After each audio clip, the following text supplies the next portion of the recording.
Hello po mga kababayan, kamusta po kayong lahat? And once again, welcome back to another episode of Simply Talkies Vlog. Ang pag-uusapan natin mga kababayan ay ito pong US, China, Philippines. Yan po yung triumvirate ngayon na kung saan mainit na mainit ang usapin dyan po sa West Philippine Sea. Siguro alam nyo naman na yung nangyari nung March 22nd.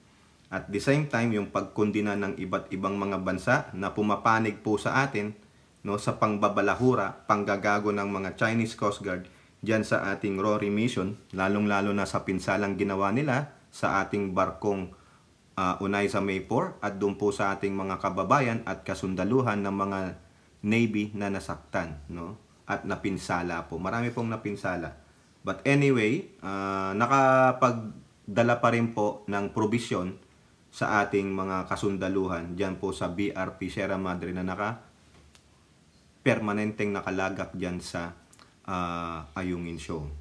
At bago po tayo magpatuloy mga kababayan, tayo po ay magbibigay pugay at pasalamat sa lahat ng ating channel members, followers, subscribers, nagla-like at nagsishare ng ating videos. Sa mga nagbi-video replay, maraming salamat po.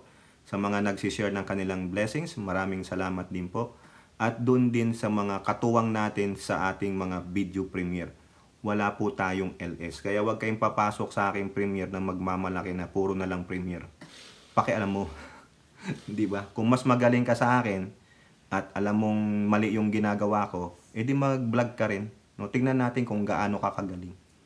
Alam mo na kung sino yung pinatutungkulan natin, yung mga nagmamagaling pa, yung mga feeling sobrang entitled kasi naka-moderatorship sila, nababanggit yung mga message nila sa chat box, feeling mga magagaling na po sila. Hindi po yan mangyayari kay Talkies. Huwag nyo akong diktahan ha. Dahil unang-una, who are you? Diba? Sino ka? Diba? Privilege lang ang meron tayo sa YouTube, kaya huwag kayong magdikta sa mga vlogger at influencer. Anong karapatan ninyo? Diba? Ako nga, di ko dinidiktahan yung vlogger influencer Nakikinig lang ako Diba? Sobra pala kayong magagaling. Ba't di kayo mag-vlog? Bakit kayo nanonood ng LS? Para makilala kayo lalo. Yung pala gusto nyo Recognition? FU. Diba? Special shout out pala kay Mami B. Si Mami B, almost kami magkita ni Mami B. Nakakamiss naman Mami B. Pero, may message kami. Nakakatuwa si Mami B. She find time to respond to the messages na napakabait naman ni Mami B. Sayang naman hindi ko nakuha yung kanyang pasalubong sa akin, pero it's alright Mami B, some other time. And take care kung nasaan ka man ngayon. Nako, kailangan take a lot of pictures Mami B, at sana marami kang dalang pasalubong sa mga kids mo, sa kay husband, Naku, sus ko po, Mami B. Sana sayang di kami nagkita ni Mami B. Pero special shout out and mag-ingat sa biyahe palagi, Okay? At ganun din po sa ating mga kasundaluhan, sa ating mga modern heroes ng mga OFW, Shout out po lahat sa inyo and may God bless you all. So eto nga po mga kababayan, after so many days, nalaman nyo naman na naglabas na ng pahayag ang Pangulo tungkol dyan sa pagiging bastos, balahura ng mga inchik dyan sa ating West Philippine Sea. Sila po ang naghahari-harian kasi sabi nila, namin ang 10 dash line pero hindi namin sinasabing amin ang kabuuan ng South China Sea. Anong sabi ng Pangulo? Filipinos do not yield. Dahil sa katagang yan, ang sabi po dito ng Fox News na nireport ng Yahoo News, China warned as Philippine President proposes countermeasures against Beijing's aggression. So, yun po, ang nilalaman lang po nito is kung ano po yung sinabi ng ating Pangulong Bongbong Marcos. Nandyan po yan sa kanyang Twitter account. At the same time, I believe nandyan yan sa Presidential Communications Office official Facebook page. At alam ko, napanood nyo na yan, nabasa nyo na.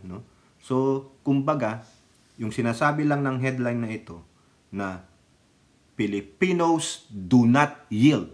Isang matinding pag-oppose. No? Kumbaga, napupuno na ang presidente. Kaya nga sinabi nila, China, warn. Kaya kung nagwa-warning ang China sa atin, na tayo daw ay going to a dangerous path, tayo rin nag-warning. Ha? Warning kayo, mag-warning kami. Ano nang sabi ng Pangulo? Alam namin. Malakas kayo sa militar. Nandyan na nga yung military base ninyo, dyan sa mga Subi Reef, Mischief Reef, at may isa pa. 3 po yung ginawa nila ng artificial military base nila. Baka yan nakatutok ng mga missile niyan sa atin dyan sa Palawan. Kitang-kita po yan nila Ilora. No? Nung mga taga Palawan. Kitang-kita nila yan. Alam nila yan. Nakatutok. Baka sa nakatutok sa Pag-asa Island natin yan. Pero sabi ng Pangulo, Filipinos do not yield. Isang malaking encouragement po yan. Meron po akong ipapakita sa inyo dito na isang galing po ito sa Pilipinas Today, pero inirepost po ni Sir Benji Fronteras at nirepost ko din po. Ayan po, tignan nyo. Dahil doon, bago pa sabihin ito ng Pangulo, yung Filipinos do not yield, nakita ko na po ito eh. No? Yung bago pa mangyari yung March 22nd na pangbubuli, sinabi na po ito ni retired Colonel Ariel Quirubin. Ha? Handang mamatay para sa bayan. Di ba? Yan po. Kwento niya. Kung sakali mang mangyari ngayon, yung kinakatakutan natin, hopefully not, God willing, no. No? Handang mamatay sa bayan si retired Colonel Ariel Quirubin. Kaya bang sabihin ng mga kapwa natin Pilipino yan? Kasi, mga kababayan, nagtatagumpay ang China. Hindi lang sa West Philippine Sea, kundi sa atin din sa mainland. Bakit? Hati-hati tayo. Hindi tayo united to stand against the bully. Yung ibang bansa dyan, tatanggalin nila ang political core nila, tatanggalin nila ang political aspiration nila, tatanggalin nila ang political affiliation nila. Pagdating sa soberenya, kalayaan ng bayan nila, mag-unite sila. Tayo hindi. Meron pa rin nagtatanggol sa ginagawa ng China dyan sa ating West Philippine Sea. Alam naman nila na meron tayong 2016 arbitral ruling, pero kinakatigan nila yung naratiba ng China na hindi nila tinatanggap yung 2016 arbitral ruling. Yung arbitral ruling na yan ng 2016 ay para sa Pilipinas, para sa Pilipino. So therefore, kung Pilipino sila, dapat katigan nila yon. Alam nila dyan eh. Matatalino yung mga yan. May mga abogado, mga aral sa political science, geopolitics. Pero imbis na makitindig sa posisyon ng Pangulo, pinaiiral yung sovereign rights and jurisdiction natin through 2016 arbitral ruling na binigay pa yan ng Permanent Court of Arbitration sa UNCLOS, ayaw nilang tumindig sa Pangulo. Mas titindigan nila kasi takot sila eh. Takot sila. Ayaw namin ng gera. Ayaw din naman namin ng gera eh. Pero worst come to worst. Kanino kayo papanig? Worst comes to worst. Umulan ng bala. Chachastise nyo pa rin ang Pangulo? Magkakawar na lang kayo? Puro na lang kayo dahil, dapat di nyo ginawa yan, di mandak namin, papaimpes ka namin, gano'n? Diba? Imbis na manindigan tayo, no? So we can push back these animals out of our West Philippine Sea, hindi. Alam nila may kakampi sila kasi sa loob. Diba? Sa next content natin, meron pa dyan. Tama po si PCG Commodore, spokesperson for West Philippine Sea, Jay Tariela, na dadami pa ang trolls ng mga Pilipino. Nakakampi sa China at sisiraan tayo pagdating sa West Philippine Sea. Nangyayari po yan. Marami nang nakaaway si Jay Tariela. Isipin niyo to. Si Colonel Ariel Quirubin, retired yan, pero lalaban siya para sa bayan. Hindi niya sinabing, hindi. Mali ang ginagawa ng Pangulo. Hindi. Unang-una, sundalo siya dati. Ayun ang paninindigan niya. What is ours, what is theirs. Hindi yung what is theirs and what is ours is theirs. Hindi pwede. Pananakop yun. Di ba? Hindi nga tayo papalupig. Sa manlulupig. Di ka pa aapi. Ayun ang kinukuha ng Pangulo. Filipinos do not yield. Sabi niya, we will not yield. Kahit na sino pa, Amerika pa, kahit na sino pa yan. Di ba? British, kahit na sino pa, Australia, Japan, di tayo. Tatapang tayo. Yung tapang natin may pinipwestuhan, hindi yung nagtatapang-tapangan lang. Di ba? Ang gago eh. O ito pa. After that, mga kababayan, March 27, sa ulat ng GMA News Online, Philippine-US Defense Chief talk on phone after latest China harassment. O, si DND Secretary ng ating bansa, si Secretary Gibo Teodoro, at si Defense Secretary ng United States na si Lloyd Austin III. Oh, III ba to o II? Basta ganun. Nag-usap po sila. No? Ang maganda dito, kunin po natin yung readout nung ni Lloyd Austin. Nandiyan po sa US Department of Defense. Ito po. Readout of Secretary of Defense Lloyd Austin III. Tama pala ako. Call with Philippine Secretary of National Defense Gilberto Teodoro Jr. Nandito po yan. No? Nasa defense.gov ng United States. Lagi po yan. Kasi nagpa-press con po, no? Nagpa-press con po ang US Department, yung Defense Department nung nangyari nga ito. Ha? Sa iba pong balita nakalagay diyan, ano ba 'yun? Yung kalimutan ko eh. Meron kasing video na sa pbs.com na nag-press conference po ang US Defense Department, no, after yung nangyari diyan na pangbubuli, ha?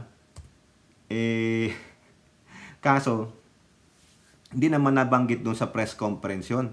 Ang binabanggit yung Gaza, yung sa Israel, pero nag-meeting sila. Yun lang yan, ha? Kaya hindi nyo makikita yung video na kung saan merong sinasabing about the Philippines sa press conference. Hindi po. Nag-meeting lang. Nagtawagan lang. Ayan po. No? Ito, basahin natin yung readout. Pentagon Press Secretary Major General Pat Ryder provided the following readout. O, ayan. Binigay po. Dun sa press conference na lang yan. Readout na yan.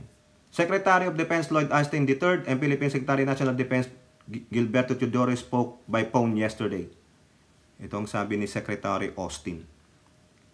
Secretary Austin reaffirmed the ironclad U.S. commitment to the Philippines following the PRC or the People's Republic of China Coast Guard and Maritime Militia's dangerous obstruction of a lawful Philippine resupply mission to 2nd Thomas Shoal on March 23rd.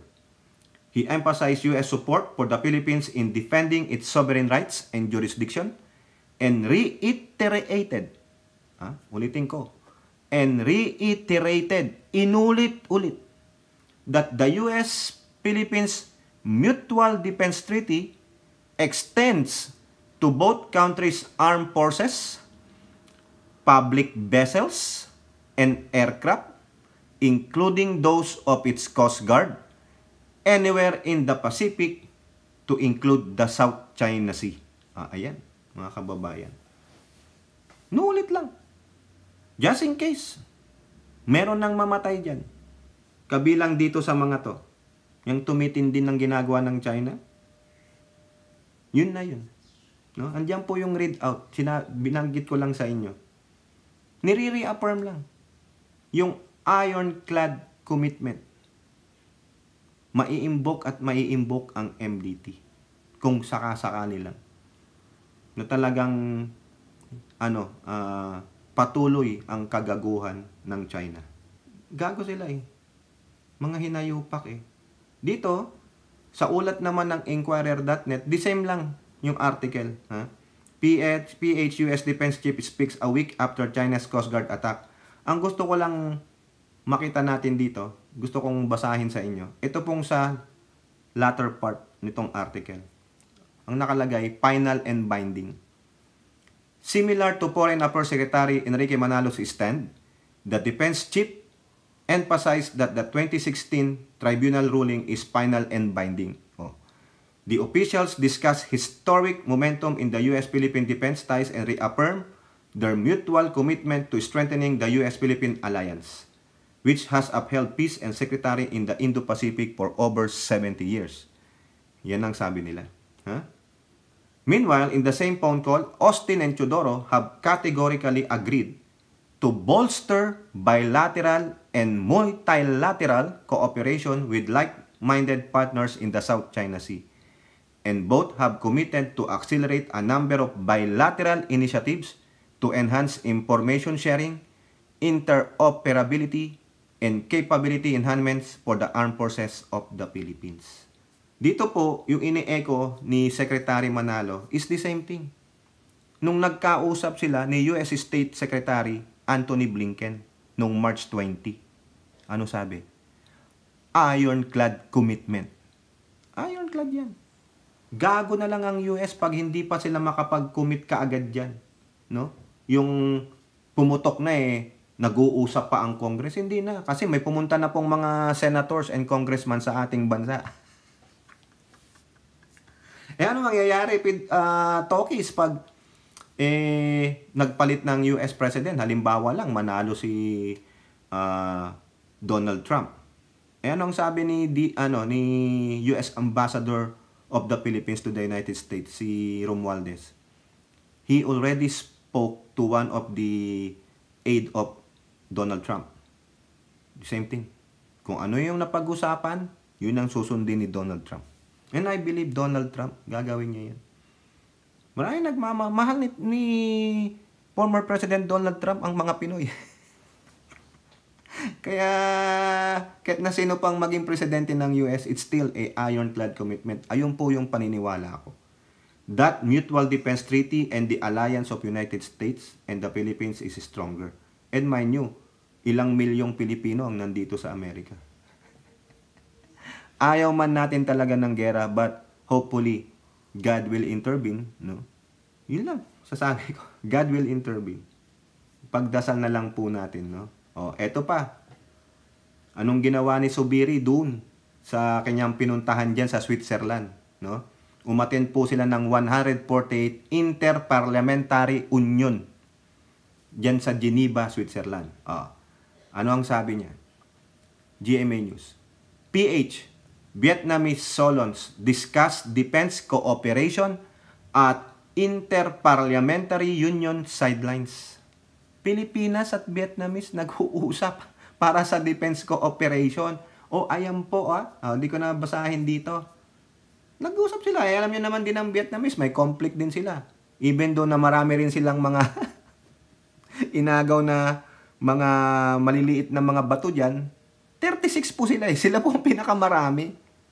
Yung ang kwento-kwento sa amin nung mga bata kami, na nung panahon ni Apo Lakay, binobomba yan ni Apo Lakay yung mga struktura dyan sa ating Spratly, no? Dyan sa Scarborough Shoal, yung ating West Philippine Sea, no? Binobomba po niya yan nung ating Coast Guard yan noon, nung tayo pang malakas sa military. Nakakagawa na nga tayo ng ating sariling mga baril at kanyon Tumigil lang wala po yan. Hindi naman nagre-reklamo yung mga Vietnamese. Nung wala na si Apo Lakay, wala na nagbobomba, tayo na tayo, ayan. Pero hindi naman tayo ginagago ng mga Vietnamese. Friends nga tayo. Sabi nga nung friend ko dyan sa Palawan kakawayan daw sila. Hindi naman sila yung nanggagago sa atin. Hindi tayo yung pinapalayas yung ating mga mangingisda. Friends tayo. Pero itong China talagang bully. Ang gusto lang naman natin is to share the resources of the sea. Kung pwede nga mag-joint drilling, pwede. Kaso, binasura ng Supreme Court nung yung in-apply ni Gloria Diba? Pero hindi natin ipamimigay yun. Kung gusto nyong makipangisda, okay, mangisda kayo. Pero wag nyong babuyin yung aming kalikasan. Wag nyong sirain yung aming bahura. Wag kayong magtayo dyan ng mga artificial military base ninyo. Ba't kayo magtatayo ng military base dyan? Pangkabuhayan nga natin yan. Siyempre, pag nagtayo kayo ng military base, di off limit, di ba? Kasi bakit? Military to. Mga sensitive information dito. Confidential lang mga dito. Bakit kayo mangisda dyan? Pagbabawalan na. Di ba? Ang purpose natin is to have a pre-Indo-Pacific navigation, free-flowing ang transaction ng mga shipments dyan. At the same time, makapangisda ng malaya yung mga bawat bansa. Nang walang interference, walang pangbubuli. Ang China, ang gusto siya ang master of the sea dyan. Hindi pwede.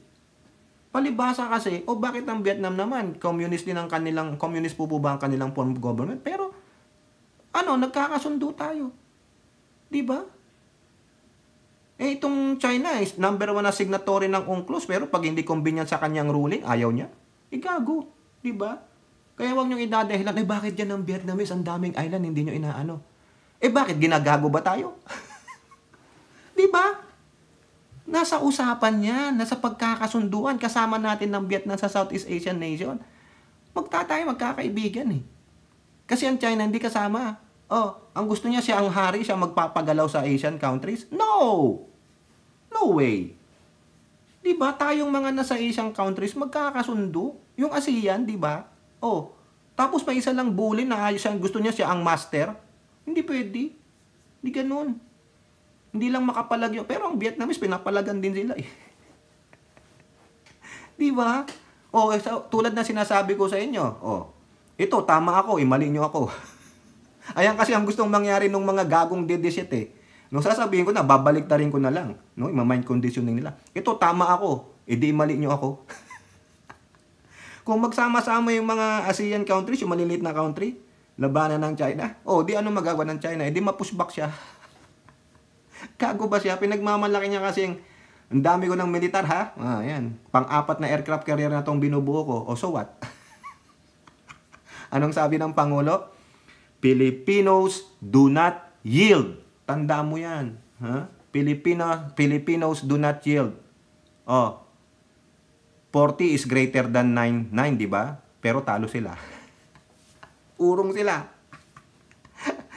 Sabi ko, ulit-ulitin ko, inanaratiba natin. I-search nyo yung Battle of Yultong. Ayan, makita nyo yung the resolve and the resolute of the Filipino soldiers. Sabi nga ni MacArthur, give me 10,000 Filipino soldiers, I will conquer the world. Bakit nasabi yun ni General MacArthur? Patay kong patay. Walang urungan. Diba? Para sa inang bayan, walang urungan. Diba?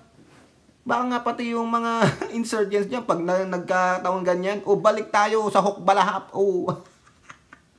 Wala nang Marcos, walang Aquino, walang Duterte pagdating sa para sa inang bayan, lahat Pilipino.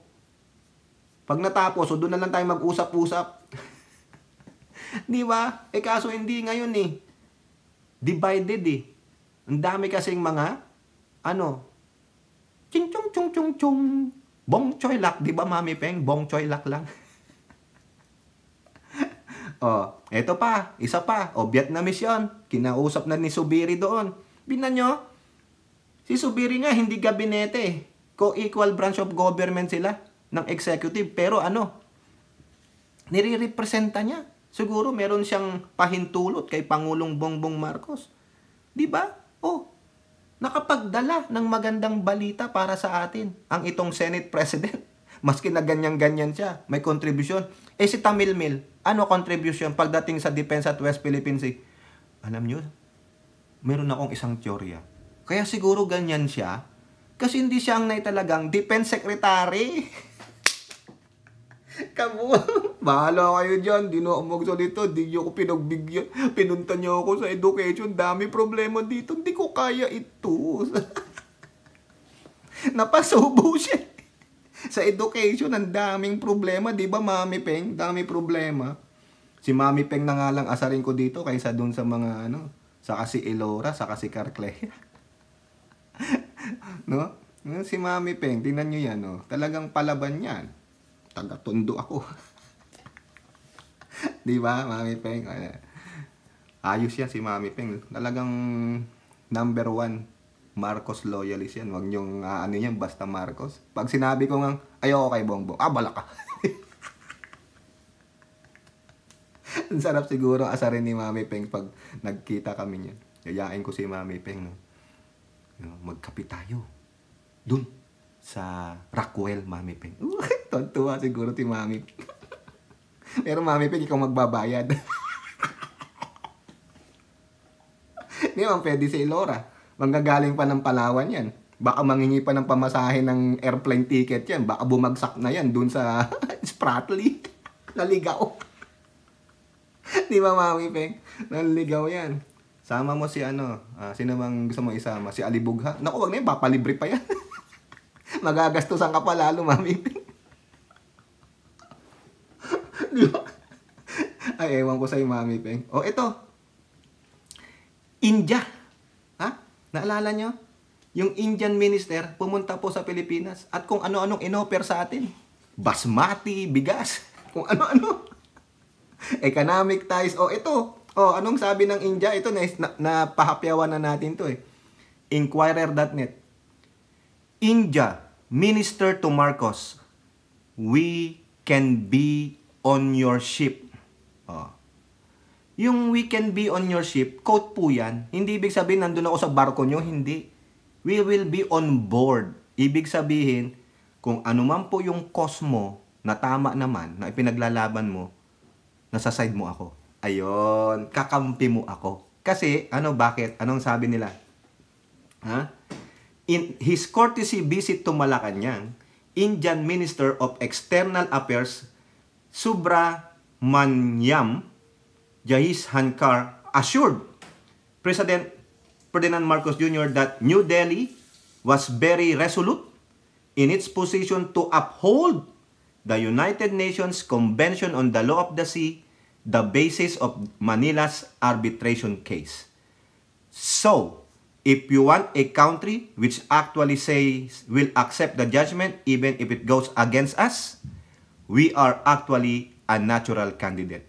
So, we can be on your ship. Ayun po yung sabi ni Indian Minister of External Affairs. Jaishankar. I'm sorry, Minister, if I'm pronouncing your last name incorrectly. I apologize. Said it was important for the Philippines, India, and other countries to coordinate and uphold international law to maintain peace and order in the Indo-Pacific region. Correct. Tama naman siya. Kaso lang ang China, bitter eh. Talo kasi. At kung ano man po ang interest ng India, sa kanila na lang po yun. Basta ako, ang hinahanap natin ay yung they can be on board. Yan, di ba? O, tama nyo ako kung mali ako. Baliktarin na natin ni Elora yun, ha? I-reverse natin. No? O, mali. Imali nyo ako kung tama ako. Di ba, Elora? I-reverse na natin yung itama nyo ako kung mali ako. Imali nyo ako kung tama ako, ha? Ayun ang panuntunan natin, Elora, ha? Sabi mo yan kay Mr. Right and Left at ikaw dyan, Carclea. Diba? O, si Ate Maite. Ikaw din, Ate Maite. Kung mali ako, itama nyo ako. Pero kung tama ako, imali nyo ako. Ano ba yun? Nalilito na ako. Ano ba yun, Elora? O, diba? Tama yan. The more, the merrier. Wag lang yun sa mga jowang ganun. Nung marami, wag ganun. Mali yun. The more nakakampi, magiging giant din tayo. Hindi na tayo magiging David. Diba, Mami Peng? Tama, mali. O, ito na po yung last. Ha? Meron pong sinabi yung isang US Admiral. Yung siya po yung dyan sa Indo-Pacific, dyan po sa Hawaii. Remember, pinuntahan niya ni AFP Chief of Staff General Browner saka ni Pangulong Bongbong Marcos nung nag-side trip siya eh. Nag-side trip pala. Yung from San Francisco, nag-side trip sa Hawaii. Pinuntahan niya yan. Ito po yung balita sa Inquirer, no?